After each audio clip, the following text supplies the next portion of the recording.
அனைவருக்கும் வணக்கம். உங்கள் லோரா கிச்சன்லேருந்து அருண் ரம்யா பேசுகிறேங்க. கந்த சஷ்டி விரதம் இருக்க முடியாதவங்க என்ன பண்ணலாம்? கந்த சஷ்டி விரதம் பற்றி தெரிஞ்சவங்க நிறைய பேர் இருப்பாங்க, தெரியாதவங்களும் சில பேர் இருப்பாங்க. ஏன்னா கந்த சஷ்டி விரதம் பற்றி போன வருஷம் தான் எனக்கே தெரியுங்க. போன வருஷம் நான் விரதம் இருக்கலாம் அப்படின்னு நினச்சேன். போன வருஷம் என்னால் விரதம் இருக்க முடியலைங்க. நான் இந்த வருஷம் தான் கந்த சஷ்டி விரதம் ஒழுங்காக கடைப்பிடிச்சிட்டு வரேங்க. அது மாதிரி விரதம் இருக்க முடியாதவங்க, நம்மளால் விரதம் இருக்க முடியலையா அப்படின்னு சொல்லிட்டு சங்கடப்படாதீங்க. மகா கந்த சஷ்டி விரதம் இருந்து நாம் என்ன கேட்டாலும் முருகர் நமக்கு கண்டிப்பாக செஞ்சு கொடுப்பாருங்க.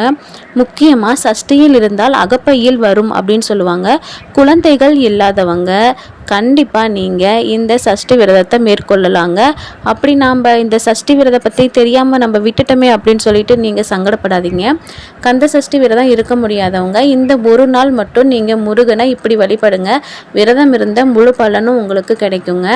நாளைக்கே திங்கக்கிழமை அன்னைக்கு நீங்கள் அசைவம் எதுவும் வீட்டில் சமைக்காதீங்க. இன்றைக்கி ஞாயிற்றுக்கிழமை அசைவம் சமைச்சிருந்தாலும் எல்லாத்தையுமே நீங்கள் டிஸ்போஸ் பண்ணிடுங்க.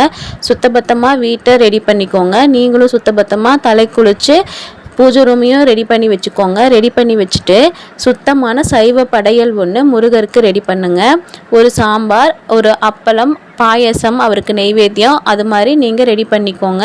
ரெடி பண்ணிவிட்டு ஒரு சைவ சாதம் படையல் போட்டு முருகனை வழிபட்டுருங்க. வீட்டிலையே தீபம் ஏற்றுங்க. நாளைக்கு சஷ்டி அப்படிங்கிறதுனால வெற்றிலை தீபம் ஏற்றலாங்க. 6 வெற்றிலைகளை எடுத்து காம்புகளை கிள்ளிக்கோங்க. கிள்ளிட்டு வெற்றிலை நுனியில் மஞ்சள் குங்குமம் வச்சுக்கோங்க. வச்சுட்டு 6 வெற்றிலையிலையும் 6 தீபங்கள் வச்சுக்கோங்க. அகல் தீபம் எடுத்து நல்லெண்ணெய் ஊற்றி நீங்கள் தீபம் வைக்கலாம். அப்படி இல்லைன்னா நெய் ஊற்றி நீங்கள் தீபம் வைக்கலாங்க. ரெண்டுமே ரொம்பவே சிறப்புங்க. நீங்கள் முருகருக்கு முறையாக படையல் செஞ்சுருங்க. காலையில் ஒரு வேளை விரதம் இருங்க. காலையில் எதுவுமே சாப்பிடாதீங்க. மதியம் முருகருக்கு படையல் படைச்சிட்டு அதே சைவ சாதத்தை நீங்களும் சாப்பிட்டுக்கலாங்க. சாப்பிட்டுட்டு நைட்டுக்கு ஒரு பால் அல்லது பழம் சாப்பிட்டு அன்னைக்கே பூஜையை நிறைவு பண்ணிக்கோங்க. சஷ்டி அன்னைக்கு நீங்கள் இப்படி ஒரு நாள் விரதம் இருந்தால் சஷ்டி இருந்த முழு பலனும் உங்களுக்கு கிடைக்குங்க. சஷ்டி விரதம் மொத்தம் 3 விதமாக நான் இப்போ கேள்விப்பட்டிருக்கேங்க. முதல்ல ரொம்ப கடுமையான விரதம் என்ன அப்படின்னா மிளகு விரதம் தாங்க. மிளகு விரதம் நாம் 7 நாளைக்கு எடுக்கணும். போன புதன்கிழமையிலேருந்து ஆரம்பிச்சிருக்கணுங்க. போன புதன்லேருந்து ஒரு நாளைக்கு ஒரு மிளகுன்னு சொல்லிட்டு செவ்வாய்க்கிழமை வர முருகர் வள்ளி தெய்வானை திருக்கல்யாணம் வரைக்கும் 7 மிளகு சாப்பிட்டு வெறும் தண்ணி மட்டும் குடிச்சிட்டு இருக்கிற விரதம் தாங்க இந்த மிளகு விரதம். இது ரொம்பவே சிரமங்க. இருக்க முடிஞ்சவங்க இருக்கலாம். நான் இருக்கிறது பால் பழம் விரதம் தாங்க இருக்கிறேன். பால் பழம் அப்படின்னா காலையிலேயோ சாயங்காலமோ ஒரு டம்ளர் பால் குடிச்சிக்கலாங்க. மதியத்துக்கு ஒரு பழம், ஒரு வாழைப்பழம் அல்லது ஒரு ஆப்பிள் சாப்பிட்டுட்டு நான் விரதம் இருக்கேங்க. இன்னொரு வித விரதம் எப்படி அப்படின்னா சைவம் மட்டும் சாப்பிட்றதுங்க. அதாவது அதிக உணவு எடுத்துக்கொள்ள மாட்டாங்க. காலையில் பால் குடிச்சுப்பாங்க. மதியானம் சாதம் சாப்பிட்டுக்குவாங்க. அளவான சாதம், சைவ சாதம் சாப்பிட்டுக்கணும். அடுத்தது நைட்டுக்கு டிஃபன் ஐட்டம், ஒரு இட்லி, ஒரு தோசை, அது மாதிரி சாப்பிட்டு நிறைவு பண்ணிக்கிறாங்க. இப்படியும் இந்த சஷ்டி விரதத்தை கடைப்பிடிக்கிறாங்க. உங்களுக்கு எப்படி முடியுமோ நீங்கள் வர்ற வருஷம் கடைப்பிடிச்சிக்கோங்க.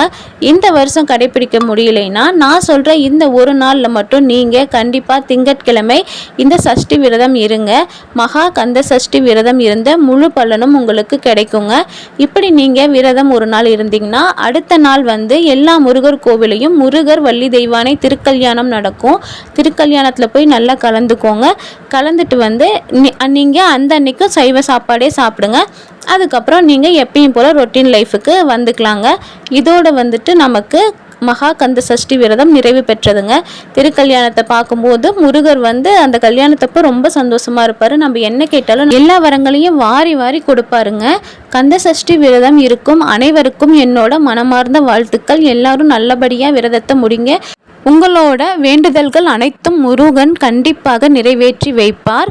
ஓம் சரவணபவ, ஓம் சரவணபவ, ஓம் சரவணபவ, ஓம் சரவணபவ, ஓம் சரவணபவ, ஓம் சரவணபவ.